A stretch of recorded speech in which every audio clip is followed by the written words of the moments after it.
everybody. Welcome back to the Woman of the Wise podcast. I'm Sammy, and this is Allison. Today we're joined. She never says it normally. And today we're joined by Bridget Butler and Bridget Bennet, the spiritual bees, and they're here to share with you all about their journey to becoming healers and readers. And then they both have small children, just like Allison, and kind of how they incorporate their spirituality into their family life. Tell us, each of you, what were your journeys? So when I was a little girl in my my first spiritual journey, I would see spirits physically through my eyes. It was just very common. I didn't really think much about it. My grandmother guided me a lot when I was younger. She's no longer with us anymore, except in spirit.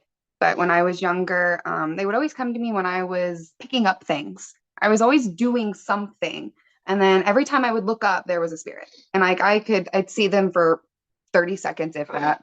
But I could tell so much detail about them. Skipping forward till the 5th grade is when I had like my first kind of confirmation. I was sitting at my desk and I ended up looking up, and there was a beautiful, like, Victorian era teacher. Like, she was just stunning. And the whole reason why I picked her up was because the TV kept turning on and off. And my 5th grade teacher was like, I don't know what this is doing. It's an old building. And, just blowing it off. I remember getting up from my desk and walking over to her in the calmest voice as I could be. And I was like, hey, Mrs. Asbell, by the way, I figured out your TV problem. And of course, she's, well, what are you talking about, sweetie? And I'm like, yeah, you got a ghost. She's very beautiful. And I was like describing her, and I'm like, she's got this book. She's very stern.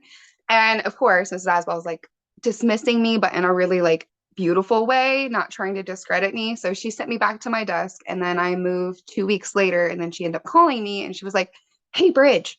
And I'm like, well, hi, Mrs. Asbell. Like, what's up? I wasn't expecting that. And she's like, I saw her. And at first I'm like, what are you talking about? She's like, no, the teacher that you're telling me about. And she's like, I saw her, every detail, everything that you were saying. She's there. She's real.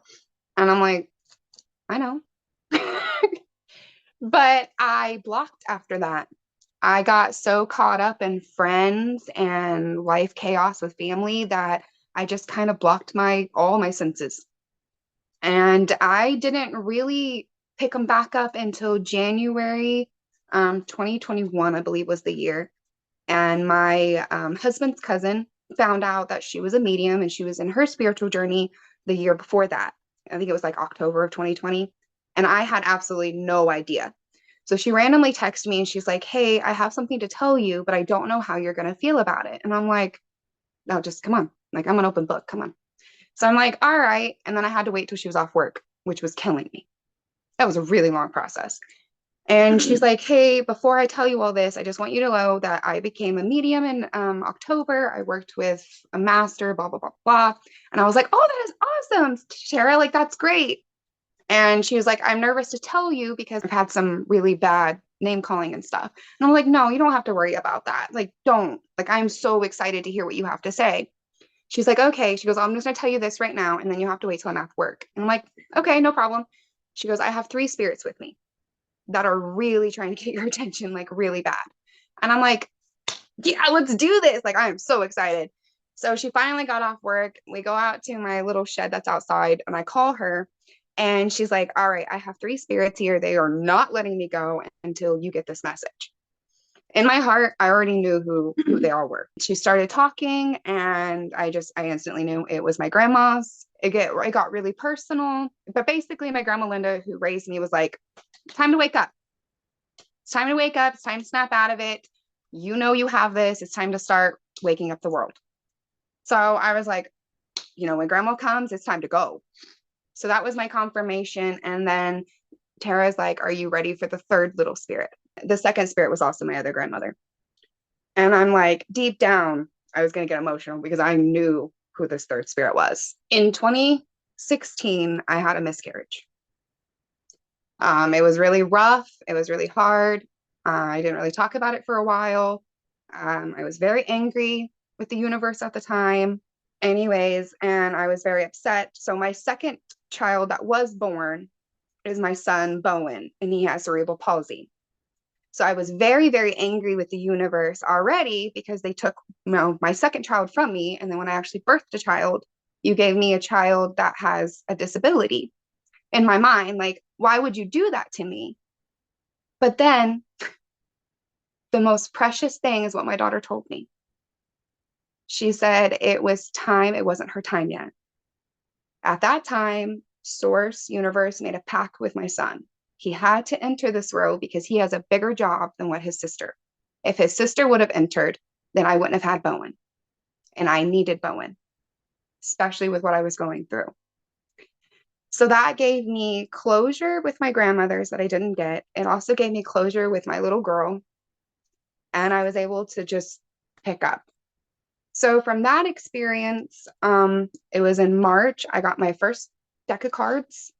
They took me to the very first ever shop I've ever been to as a crystal store, and that was New Moon in Cloverdale.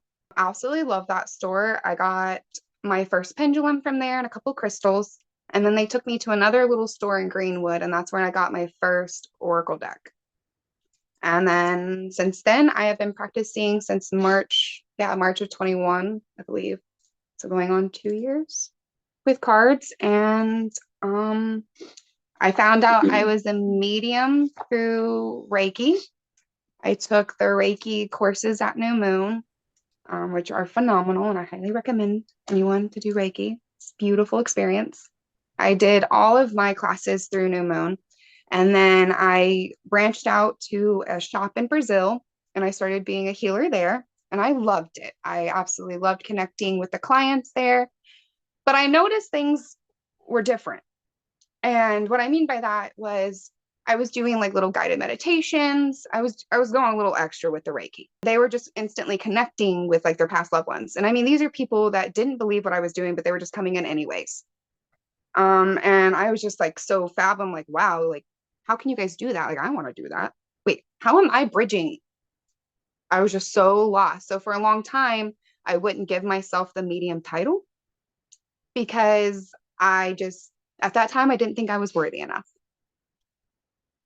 And then this beautiful soul, Bridget, came into my life and has really helped me really kind of find who I am.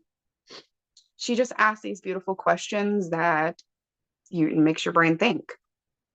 And so fast forward from there, I left Age in Brazil, and I do some stuff at Conspire in Greencastle. And then I have my own groups. I have Unbound, and we have our spiritual bee page. And you're a Libra.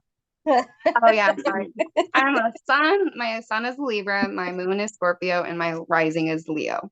Hi, I'm the other Bridget. I'm a Capricorn sun, a Libra rising as well. I mean, a Leo rising as well, sorry. And an Aries moon. I'm also a Pentacap like Miss Sammy. We love that. So about my journey. I would probably describe myself as a child as a more sensitive child, even though I didn't necessarily see things. I always felt and I always knew. And my grandpa, and my uncle both passed away when I was very little. So I was exposed to like very familiar spirits very early. I can remember telling my grandma when my grandpa would come and visit us at night after he passed away, because my grandma had a heavy hand at raising me. My grandma was very religious. She was raised Catholic by her grandma. So kind of like, skipped a generation, and her grandma came over from Ireland when she was 12. So she was very heavy Irish Catholic. With my grandma being very Catholic, she went to Catholic school, and she would, bring me to church with her and everything like that. Church had a lot to do with my relationship with my grandma. But my grandma would tell me some stories about some things that the nuns had told her, which kind of made me have a weird relationship with religion, because my grandma lost her mom and dad when she was 2 and 3. Her dad went first at 2, and then so that's why she was raised by her grandma. The nuns would tell her that if she, sinned, if she wasn't good enough, that she wouldn't get to heaven and she wouldn't get to see her parents again, and that she would never see her parents again if she sinned. That weighed so much on my grandmother, who was a beautiful soul. She was a beautiful person. She did so much for the people that she loved. If it weren't for her, I would not be who I am today. She saved me. To see like basically like the most important person in my life, pass away thinking that she was going to go to hell and she was never going to see her parents again, because even though she was an amazing person, she, has sinned. I mean, who hasn't? So she passed away with the fear that she was never going to see her parents again. That really weighed heavily on me. And she passed away when I was 15. I did not really go back to church after that because I just had a really weird relationship with it. I wasn't comfortable with it. I wasn't comfortable with how they did things. It didn't make sense to me. It doesn't make sense to me that somebody who's a good person but wouldn't accept like God or Jesus into their life would go to hell and have eternal damnation. That doesn't make sense to me. And so I kind of like flipped to the side of things where, you know what, if that is true, then that's not anything I want to be a part of. So I guess if that's true, if I'm going to go and I'm going to be a good person regardless of that, and if that's how things are going to be, then I guess I'm just going to go to hell, whatever. I don't care. That's not right. From there, I was just kind of agnostic for a really long time. Just like I believed in a higher power, but that just didn't have any truth to me. I kind of started doing some research on and off. My mom had researched like the Wiccan path for a really long time. So I kind of like looked through some of her books and things like that. It didn't super call to me. Then I really, really started waking up around the time that like COVID happened, and I started doing more research. I got TikTok, people were all over my For You page about different types of spirituality and all of these things. I know that doesn't necessarily have like all genuine intentioned information, but it inspired me to like dig deeper and to dig deeper. And so at the same time I found myself in a career in the insurance world, I kind of started realizing how I mean, I don't mean to like, I don't want to sound like, big headed or anything, but I realize that I genuinely am a good person and I do things for the right reason, at least what I believe is the right reason. The majority of the people that were in my environment at the time did not do things for the bigger picture betterment. They did things for themselves. So whenever they were helping me, they weren't helping me, they were helping them to make a paycheck. And sometimes it just so happened to help me too, and sometimes it didn't. And so I just started noticing how like other people around me were more and more like narcissistic and taking and taking. I realized that I just kept giving because that's the kind of person that I am, and I needed to change my environment. My boss at the time wound up, I realized how horribly he took advantage of me and other people, how he forced people to be vulnerable with him so he could build that relationship, and then everything that you told him, he would like pocket to use against later. And so eventually I decided that I'm worth more. I applied at New Moon Divination in Cloverdale, a cute little crystal shop. I didn't hear back, but I had had enough, so I left my job. And then like a week or two later, Jennifer, the owner, calls me and she's like, "Hi, are you still looking for a job?" And I was like, "Uh-huh, I am." She's like, "I know it's been over a month and I'm sorry that I haven't gotten back to you." And I was like, "Yeah, actually, yes, I am." So I went in, I interviewed, I got the job. And a couple months before that, my mom bought me my first card deck. So I started playing with that a little bit. I told Jennifer that I had a deck and she had me pull some cards for her. She worked with me a little bit. And about 2 months into my journey, I sat down for her, or into my job there, I sat down for her and her friend who they're both very talented mediums, very, very beautiful souls there. And I pulled a couple cards for them, and well, for her friend, and her friend was like, "Jennifer, you're gonna want to come sit down for this." And I was like, "Oh, I hope that's a good thing." And so I start reading, and I hit on so many topics and they were very impressed. And mind you, I'd only been reading cards for this point for 3 months.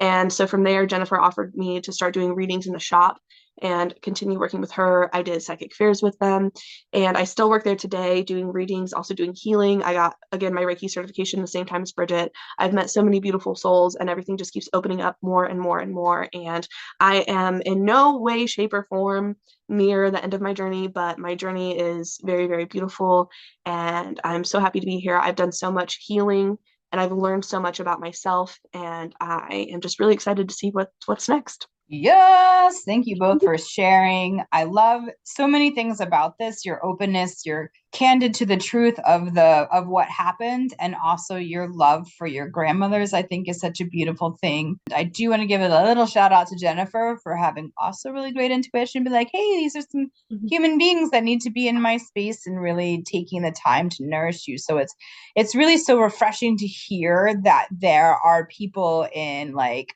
my generation above who like have their shit together and are like, yes, we're going to help these beautiful blossoming human beings to come and do their thing. And there's just so much in your stories about the courage to be like, fuck it, this does not make me happy, this does not feel right, this is, and on top of that, y'all are mommies, like your babies are little. I love, same as like young children. I was like, man, my children are ancient compared to you. I mean, you've got babies and toddlers. We're talking about like the dark times, when you're like, when did I sleep last?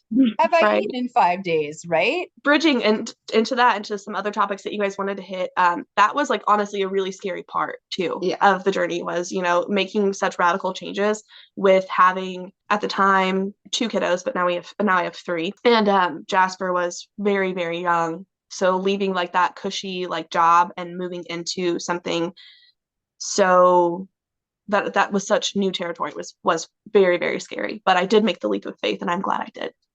Yeah, I would love for you to expand on that part of what it was like to like what it felt like, the experience of being like, and also knowing that your children are not, they've come to you for such a beautiful specific reason. I loved how Libra Bridget spoke about that and how important it was that her son came and how her kids came in the way that they did. If you two would mind just kind of expanding and blabbing on that. We have a lot of people globally, and for all you don't know, Cloverdale's like a hop, skip, and a jump away from Bloomington, Indiana. So you legit just have to come to Indiana and hang out with us because we're really fun. Can you speak a little bit about all of that? Because we do have a lot of listeners and people in our tribe who have those neurospicy kids, those beautiful special angels who are not neurotypical and are not human. Yeah, absolutely. I have a son who's about to turn 6. I have a 4-year-old who is autistic. Then I have a 1.5-year-old, roughly. Whenever I left my insurance job, I had just gotten Jasper, my middle child, into speech therapy. So we knew that he had delayed speech. We knew that he wasn't developing in the same rate of the other kiddos, and so it was kind of a scary time because I didn't really know much about it, and I had a hunch that he might have autism, but I didn't really know for sure yet. I really had to go from like a job that I knew could take me to a very like wealthy place. Like I would have easily made 6 figures if I continued working there. I had rose up to an agency director within my first year and few months working there. So like I rose through it really, really quickly. I excelled in the job, and I really had to go through like a space of understanding that it's not selfish to leave a job when you're not happy, even if you're good at it. It's not selfish to do things for yourself and to make yourself happy, even whenever you have other kiddos depending on you or other people depending on you, because whenever you take steps toward what feels right to you and what feels like it's supposed to be in your path, everything else just falls into place. Sometimes I had a hard time with having faith like in the universe or in source or whatever you want to call it, because again, I had that weird relationship with religion, to where it's like everybody's like, oh, just put your faith in God, and it's like, no, you have to do stuff for yourself too, like, you know what I mean? But if you're taking the right steps, the energy that you're putting out is going to be returned to you. So having faith that whenever you do what's right for your life, the right things are going to come into your life, because that's just how it works. And I know very well being on the side of things. So the more I take steps for the things that feel good to me, the more that my life is supported in doing that by, more clients, more opportunities. I have yet to miss rent or, miss a bill, have anything, shut off. I have everything I need. My family is nourished. Jasper has an immense amount of resources for him. And like everything always gets taken care of. And if I ever think, oh my gosh, I'm going to be short on a bill, or oh my gosh, something's going to happen, all of a sudden I'll be at new moon and like 2 different people come in for Reiki, and the next day I'll have 3 different readings, and it always comes in whenever it's supposed to. And the beautiful part of it too is I'm helping them, and they're always walking away feeling better than they walked in. And so am I, because I'm like, heck yeah, that was a beautiful experience. Yes. And I can pay rent this month. It always falls into place. Another awakening for me is my family dynamic is chaos. Okay. So I had a falling out with my mom and the start of my journey, and we still don't speak to this day. So my motherhood has been really my own personal journey. I've struggled here and there with it, like every mom does. I'm not perfect, but I will say spirituality has helped me enough to calm myself down, to take that moment instead of, I have an 8-year-old and a 4-year-old. My 4-year-old will be almost 5 in April. They like to test my buttons. Sometimes I'll snap, but with spirituality, I have learned to take that 4 seconds just to pause for a minute. Let's not snap on them. Let's breathe it in, because what they're doing, they're just typical kids. I mean, my mother was in my life, but I didn't have a constant role model like my grandmother kind of was, that helped raise me. So when it comes to my kids with spirituality, I'm a little bit more hesitant. And I don't mean hesitant like they can't go play with it. It's I kind of want to know what I'm in a way doing before I present it to my daughter, if that makes sense. So I bought her a tarot card deck when we were at the Crossroads. We did an event with New Moon called the Crossroads during this, was it the summer? I believe over the summer. Yeah, it was June-ish. Yes. And my daughter has been wanting a card deck. Like I said, she's 8, she'll be 9 in August. I kept going back and forth with it. And you know what? I said, screw it. Let's do it. She's at that age right now where her intuition is so strong and her imagination, it is a beautiful, powerful moment. Now, have I gave her the card deck? No, not yet. But I feel like there's going to be a sign, and I know when I'm going to be ready for it.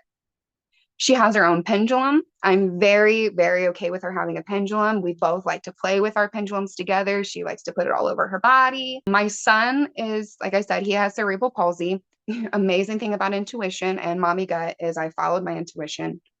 When he was born, there was absolutely nothing on tests that would have reported anything. He came out 100% normal. And then I just noticed when he was 4 months old that he just wasn't moving that right side of his body like everybody else was. Everybody kept telling me, no, you're crazy. You're crazy. He's fine. There's nothing. And I'm like, no, I'm telling you right now, there is something going on. So I took him to his 4-month checkup. I talked to his doctor. She put his hand behind his back, was trying to do everything possible to get him to move. He wouldn't do it. Fast forward over scans and MRIs and lots of testing, found out that he does, in fact, had a stroke in the womb. And he's got 2 cysts in his brain that will never get any bigger, but they will always remain there. And he is a little slower on the right side, but you wouldn't really notice unless you saw his little hand. The reason I was telling you about my daughter, my other daughter, is because my son, I know for a fact, was supposed to be with me because he has taught me that anything is possible. He is the strongest, most capable 4-year-old ever. He will not let you help him. He will figure it out. He will use his righty and he will figure it out. And through his determination is what really inspired me to keep going with spirituality. And what I mean by that is I get in my head a lot and I'm like, hey, Bridget, can you confirm this for me? What do you pick up on this? Where my beautiful Bridget over here is like, girl, you got this. Knock it off. You know it's there. Stop it. But other than that, with my children, we just try to balance. I don't push anything on them. If they want to come up to me, if I'm playing with my card deck or anything, I will happily play with my cards with them. I will let them touch them. I will let them play with my crystals. My daughter has a whole collection. We're very, very open because I want her to find her place. My family grew up very Pentecostal. My great-grandparents, my grandma was still alive. She's in her 80s, still to this day, a skirt. Dress or skirt. When they came around, we had to really be on our best behavior. Now, my mother and my other grandmother were not very religious, but when my great-grandmother stepped on, that's when that religious light bulb struck. And I'm like, no, that is something that I'm not going to do. I'm not going to put on a face and pretend to be something just because another person came in here. No. So that was the greatest thing about spirituality, is that I can be my own person. There are no set dead rules. I can open any chapter and I can take my kids on a beautiful journey with me. and we'll all just be happy. One more thing that I wanted to touch on too. So it's funny because I told Bridget this yesterday. Like it had this like epiphany moment yesterday when it comes to like raising kiddos, especially when you're like, in your spiritual path and they're all about like, oh, like you have to like, fill up yourself, you have to heal yourself, you have to do all this for yourself, do what feels good to you. And you're like, no, I'm not supposed to do that. I'm not supposed to do what's good for me. I'm supposed to do what's good for them. They're my kids, like blah, blah, blah. I especially had a really hard time with that because my mom, I love her to death. We've, done a lot of healing or whatever. But as a child, she wasn't really focused on me. She was very, very focused on like my dad and running around and doing what he was interested in. And my parents were not expecting me. My mom wasn't supposed to be able to have kids at all. And so this is a little vulnerable, I'm sorry. But they weren't supposed to, she wasn't supposed to be able to have kids. And my parents only knew each other for like a couple months and then wound up with me. And then they wound up staying together.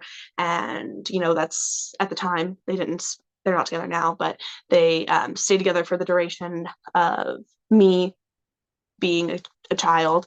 So he was very like interested in going and partying, drinking, blah blah blah, whatever, living his life. And she spent a lot of my childhood like chasing him, and I kind of got dragged along for some of that.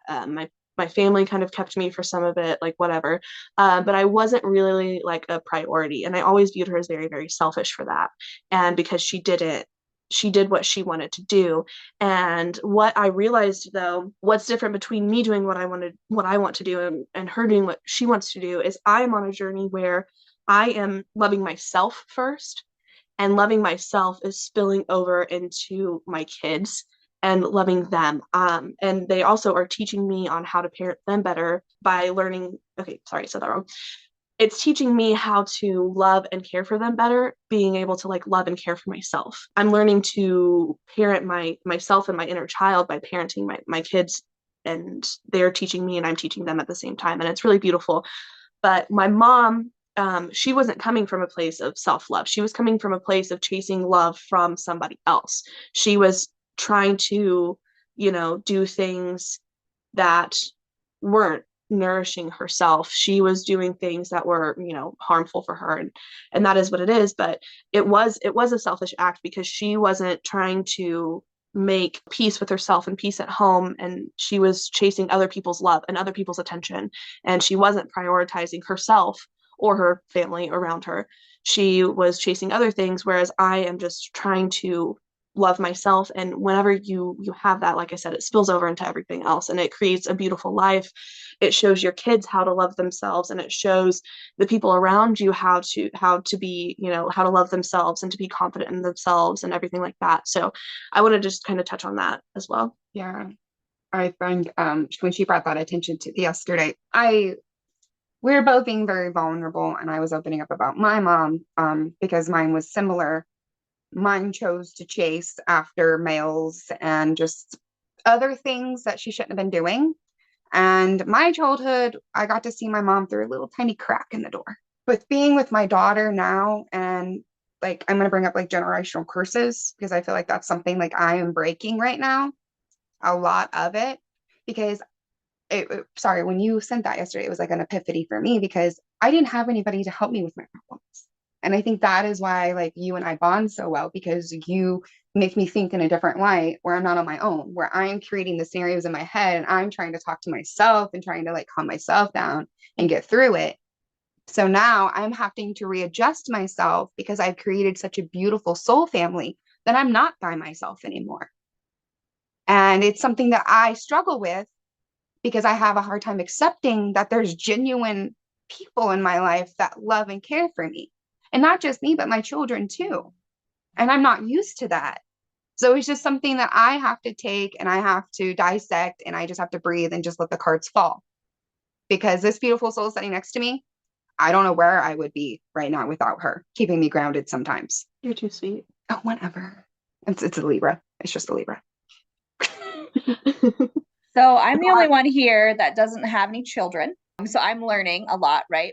But something I've been learning about people that have children and just listening to my friends, because I'm in my 30s. So almost everyone I know has a kid at this point, is that most of the beginning of parenthood, and sometimes throughout your entire journey as a parent, is learning how to reparent yourself, learning how to parent yourself the way that you wanted to be parented so that you can then parent your children the way that they need to be parented. So it sounds like you guys are really living that life, which is really beautiful. And it's something that I think generations before didn't do. My friend just sent me a TikTok last night, and it was like this lady that was like, I don't understand this new generation, how they just don't talk to us or don't care or don't, when I was their age and I had kids, I would make it work. I would run to my mom and help her no matter what. And it's like, no, we're not going to be helpful to you because you were unhelpful to us. Like, Absolutely. but that's the thing, is they're kind of frustrated because they did it. They wore themselves out. They wore themselves down, and they made it work because it's what they felt they needed to do. And that's really what I've noticed to be the difference. Well, and sorry, if I can piggyback off that too, a lot of issues that I've seen, at least with like my own mother, I've been trying to help her like work through things, is they were taught that in order to be like, I feel like a lot of pressure was put on them to be like, like model society, like she said, how everybody had to put on the front when the grandparents came over or whatever. They were taught that they should put all of their things aside, all of their feelings, all of their emotions, to be a good person and to be what society wants them to be, to fit this mold. Like they needed to fit this mold or they were unsuccessful, they wouldn't be happy, and yada yada yada, the list just goes on and on. So I'm kind of helping my mom like unlearn some of those things and understand, like, yeah, you messed up, but it's okay that you messed up, as long as you pick up and learn. But you have to, like, allow yourself to feel your feelings and feel these things, but you have to also acknowledge, like, the things that you're doing weren't right. They're not always right. I still mess up, obviously. I mean, I have 3 kids. if I was perfect, gosh, I don't even know. But I'm able to, like, acknowledge, like, hey, I'm sorry, that wasn't right of me to do. Hey, that came from a place of anger. And I communicate that with my kid, because I need him to understand that, mommy does mess up, and mommy does have emotions, and mommy doesn't always handle them in the right way. Right. And I want to help him to handle them, well, but I'm not excusing, like, hey, I know that I was just really, really angry, and it's not okay that I acted this way. And I'm going to try to be better. I'm going to try to use the coping mechanisms that we talk about. I'm going to try, breathing, and we talk about the different things that I could have done better in the situation. And with me doing that, he's a lot more open to talk about the different things that he could have done whenever he gets angry and he's in that situation. Yes. And I'm going to piggyback off of you. So I'm going to bring my dad into the conversation. A little disclaimer. My mom was pregnant at 15 and then she gave birth to me at 16. My dad was 17. So my dad and I have had a very rocky relationship. I love him to pieces, but we've had a very rocky relationship.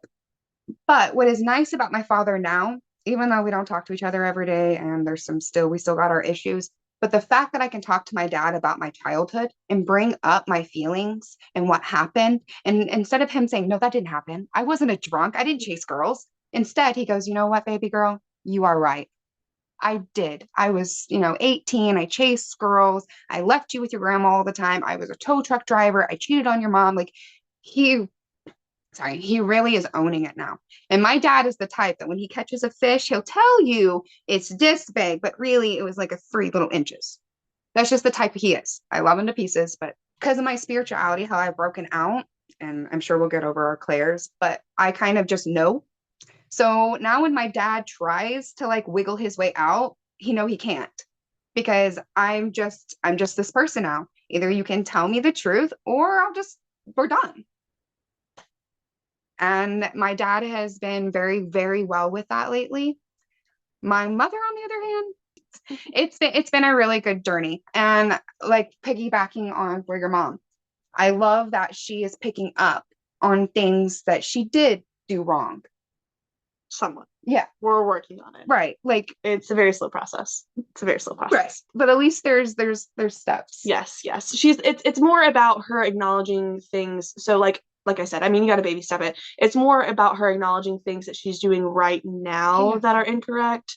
And I think eventually one day we'll get to, the past, but I have come to peace with the past and everything like that.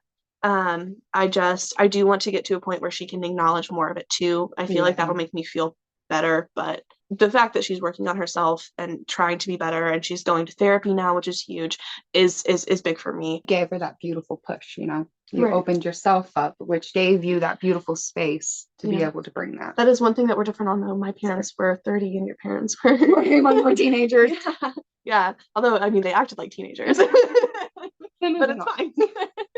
I digress. But yeah. Yeah, the previous generations were so taught to live in that ego space, right? And the ego is not inherently bad. It serves so many beautiful functions for us, for our brain, for our survival. But Absolutely. That's what I found with my mom, is getting her over the ego of like, yeah, you weren't perfect.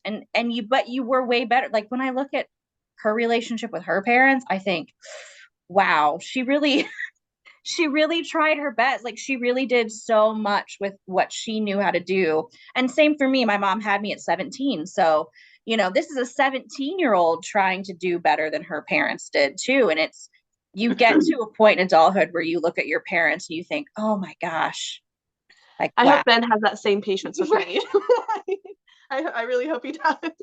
And, Jasper and Jax too, but I just hope for my kids, like they can just be kids. Because I have to parent my parents. And I don't want that for my kids. I want them to be able to just breathe and be like, cool, mom's coming over. Enjoy their experience. Yes. And live their own lives for themselves. Yes. And not for other people, which again, going back to that last generation, is they didn't get that opportunity.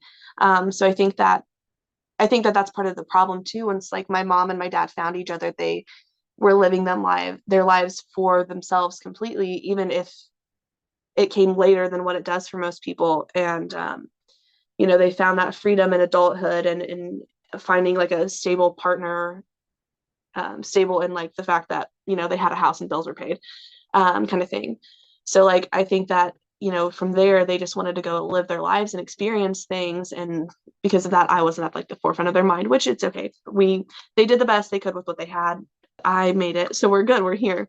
And now I'm just trying to learn from that and do the best with what I have. What I love so much is something that keeps coming back is this dynamic of how we should be as parents and families, and how we should be structured. And part of our long-term work for the sanctuaries is co-creating. I'm going back to more of that, the way of the people of the land, where like some people who have babies aren't meant to be parents, and some people who are parents can't have babies. And so there's this thing, and it happens quite often, and we're seeing it now in our soul family circle, is I don't know what to tell y'all, but like most of the people younger than me are wiser than the people older than me. And I'm kind of like, we need to all get together and help each other out. And there's this real call for us in our work as we start to create our own soul families, is to come together and figure out how do we help each other out.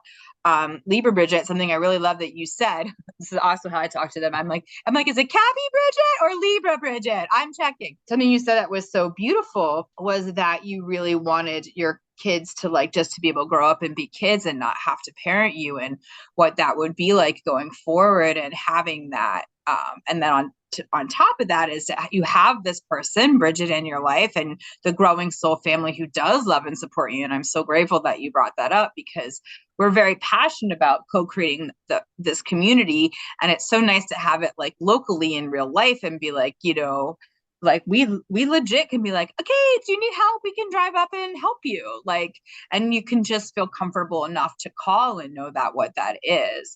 And so I would love for you two to really kind of talk about how you've really helped Jennifer grow the business and what that means and what you're doing with that, and how you really have spearheaded this rebirth in so many people in the communities with reaching out and within themselves and helping them be brave. And, and I would love for you to really talk about how that's like. How is it like to like guide people? Some of them are like twice your age. What is that like when they come in and all of that? Would you be so kind to expand on all of those things? Well, with the generation who is twice my age, a lot of them tend to get really sensitive whenever somebody who's younger and has more information on a particular topic. Not that I'm wiser, not that I've lived more life experience. I don't pretend to feel that way. I don't pretend to feel, all knowing or, entitled in any way, shape, or form. But a lot of times, even if it's just on one like narrow subject, it's very threatening to them and they do not like it and they get very upset.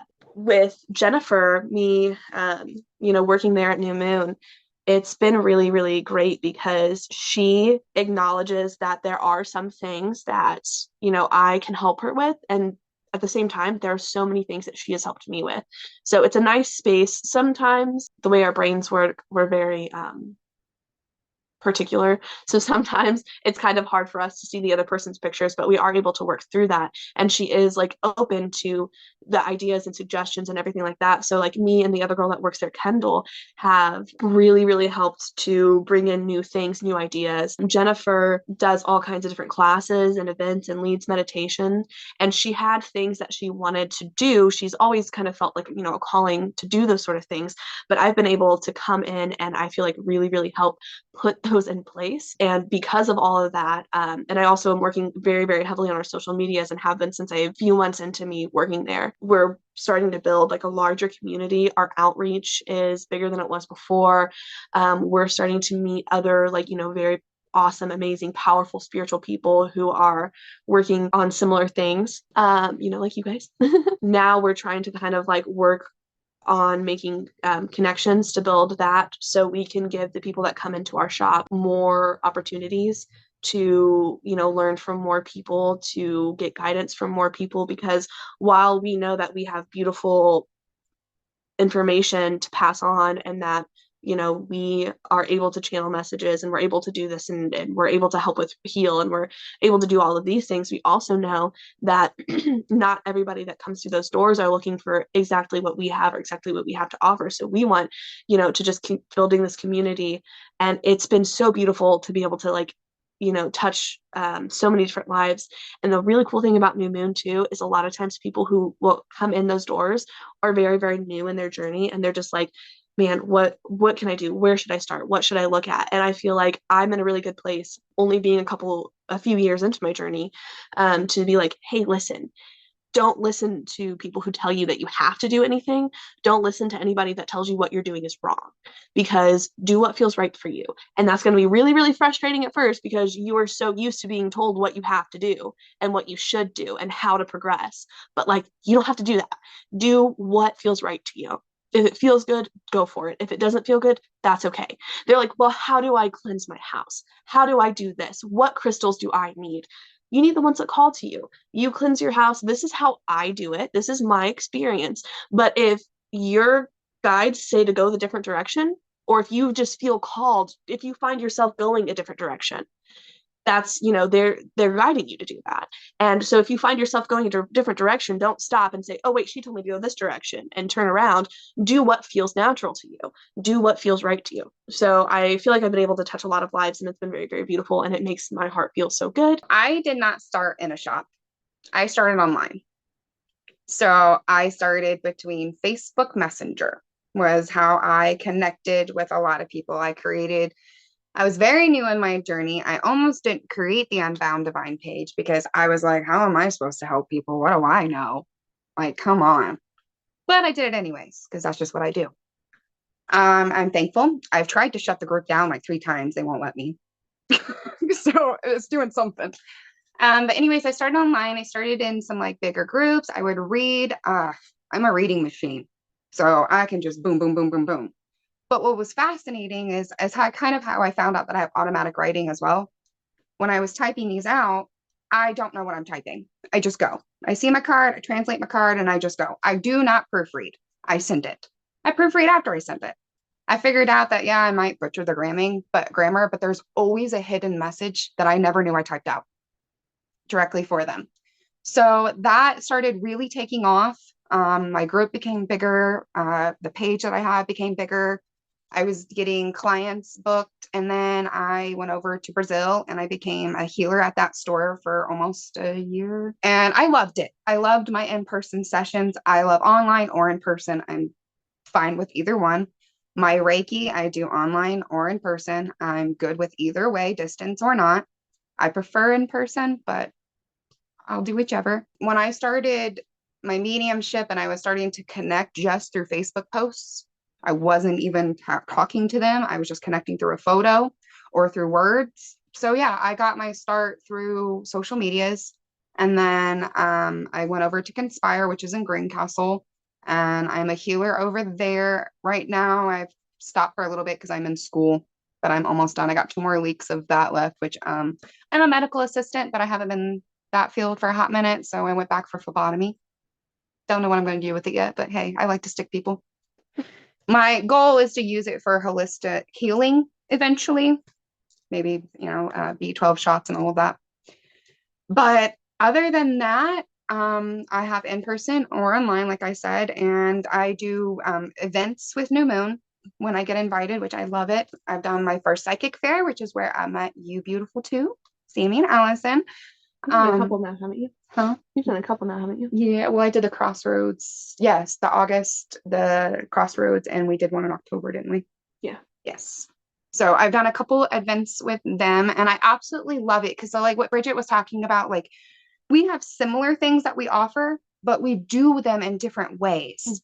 So no matter what the client, like with our shared Facebook page, no matter what, the client that needs someone is going to go gravitate towards whoever.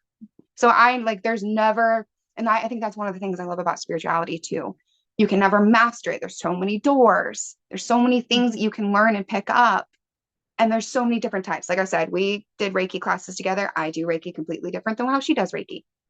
But no matter what, we help heal. And that's the best part about my job. If someone feels good after Reiki or their card session, then that's $1 million to me. Because it makes my soul come alive. It makes them feel alive. And something that I always tell people is they come to us vulnerable, very, very vulnerable. So when I do Reiki, I tell them, hey, if you feel like crying, please allow it out. Think of a hole. And if I'm trying to shovel concrete, because that's what you're giving me, I can't undo that concrete. You have to let me have the dirt floor. You have to release. And then in card draws too, I tell them, release. If you feel like it, it is okay. I will cry with you. I will be vulnerable with you. But yeah, also New Moon has helped me with my card readings too. Before, I was nervous about more than 4 cards. Now I'm like, you want 15 cards? Let's do it. And I always tell people when I do them, I'm like, okay, pull as many as you want. The more, the better, because the more I have, the bigger of a picture it paints for me. Yes, it allows me to get more detail. Yes, I had to read for Jennifer before I could even do any of the psychic events, and oh my, I was a nervous wreck. But when I do my readings, I love helping, and I normally have this thing where you take it, you resonates, cool. You resonate now, cool. Resonates in a year, cool. But here's your reading. Not with Jennifer.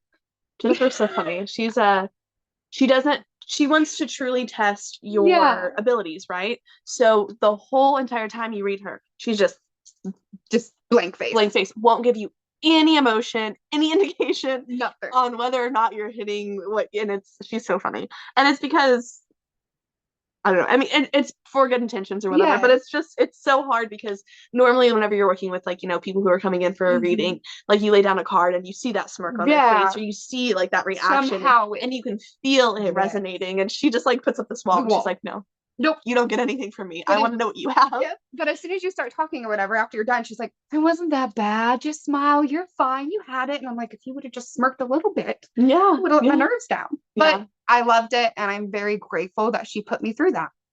Yeah. She's a true test. And then when she talked about her friend Sharon, love her to pieces too. She also helped understand and translate, because I had a question with her. Sometimes the same card falls for everyone, and that's fine. But let's say just 3 cards fall, and I got that reading really fast.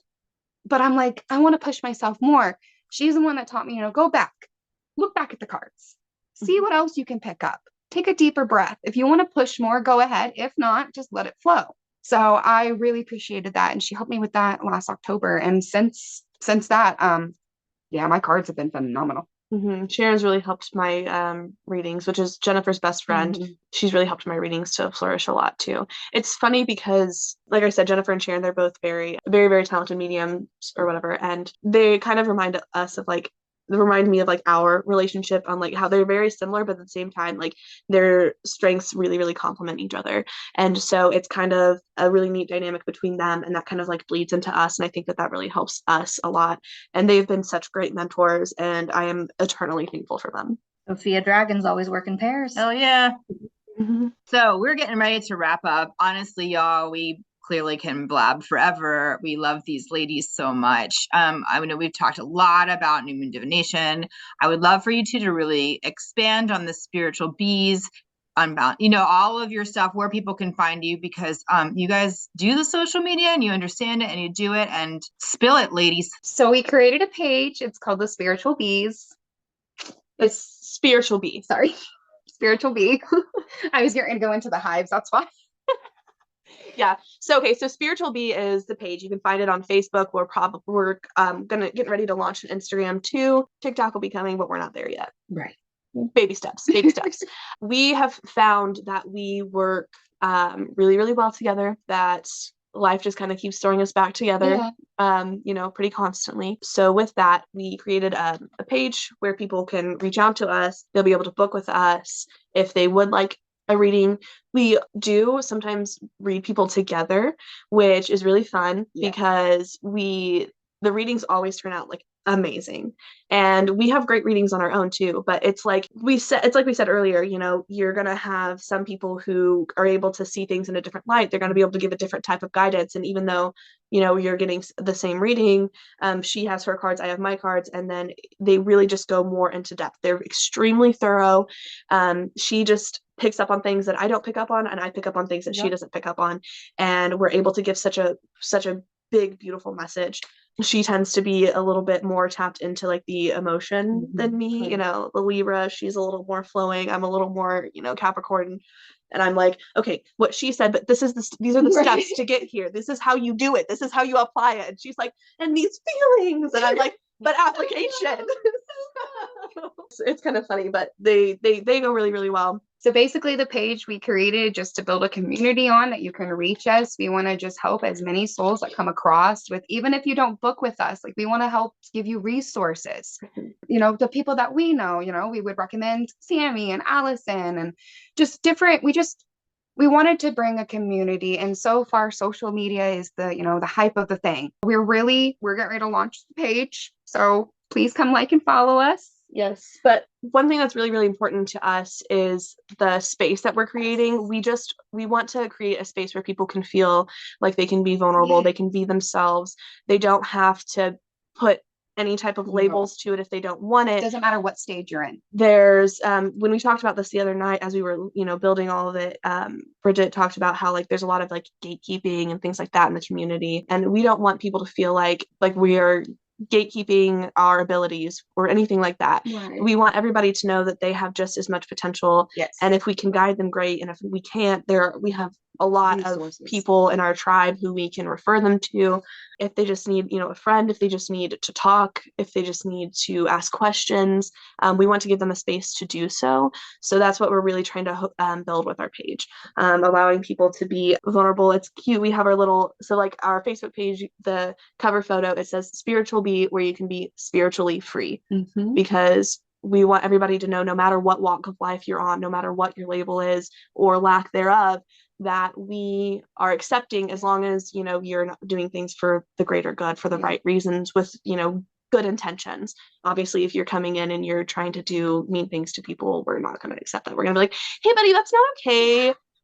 You do you, but not around me. But if you're coming in and because with light and love and the happiness and granted, it's not all happy. We know that there's darkness and healing and everything like that. Souls out there that need, that are vulnerable, that really just need to talk to someone. That is what I found a lot through my clients. Is they just need a listening ear. So where there's two of us and we're here for you. So even if it's just hey, I don't know what direction I'm going, but hey, my name is blank. Well, hello there. Come on in. Yeah. So we're just really wanting to create that space for people to where they can be themselves, and we can kind of hopefully help to guide them. And if we can't even if they just need a friend, we can be a friend. And if they need recommendations, we have resources. Definitely check out the links for these two in the show notes or the description of this YouTube channel. They are beautiful cruise directors. They definitely keep people very heart-centered and heart-forward in everything that they do. So thank you guys so much for joining us today. It's been a true honor and pleasure to hear your stories and hear about your life and your authenticity that you bring to everything that you do. So please like, comment, and subscribe to see more of our podcast videos, and we will catch you next time. Bye. Bye.